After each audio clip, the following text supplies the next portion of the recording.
présentation d'idées, Oui. comme vous l'avez eu ici, et moi je pense que le débat doit être à ce niveau-là. Oui. Et quand il est en dessous de la ceinture, que ce soit pour un homme ou pour une femme, c'est hors jeu. C'est intéressant parce que vous êtes d'origine tunisienne et au fond, pour Libération, seule une parole victimisée de Français issus de la migration est audible.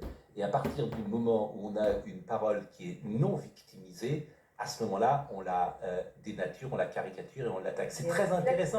En fait, exactement, c'est très intéressant. Et il fallait que je dise du mal de la France, il fallait que je ne sois pas fière, et il fallait aussi, et c'est ce qui est incroyable pour les amis tunisiens et la Tunisie que j'adore, que je vienne d'un quartier forcément favorisé. Parce qu'il faut expliquer pourquoi, selon Libération, je ne tape pas et je ne tombe pas à bras raccourcis sur la France. Et ils ont mis, et cela, pour ceux qui connaissent la Tunisie, ça les a fait beaucoup sourire, la Goulette, quartier UP. Pour qui connaît la Goulette, c'est le quartier, le vrai quartier populaire, hein, mais peu importe ça. Et donc voilà, la volonté de mettre dans une case, pas victime, venant d'un quartier, etc. Enfin, tout cela est bien triste finalement. Donc je vous ai demandé de dire quelques secondes. Il reste vraiment quelques secondes, mais on va continuer le débat.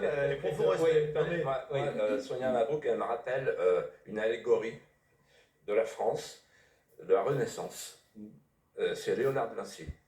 Il est italien, il quitte l'Italie, il emmène la Joconde à dos de mulet, il arrive au Clos Lycée d'Amboise. Et en fait, il explique, il vient en France parce que la France reçoit le sucre de toutes les expériences et les rend sublimes. Et des porte-paroles, Sonia Mabrouk, c'est un trésor moral millénaire pour la France. Bon, je vous remercie en tout cas, et je trouve que c'est une émission très intéressante.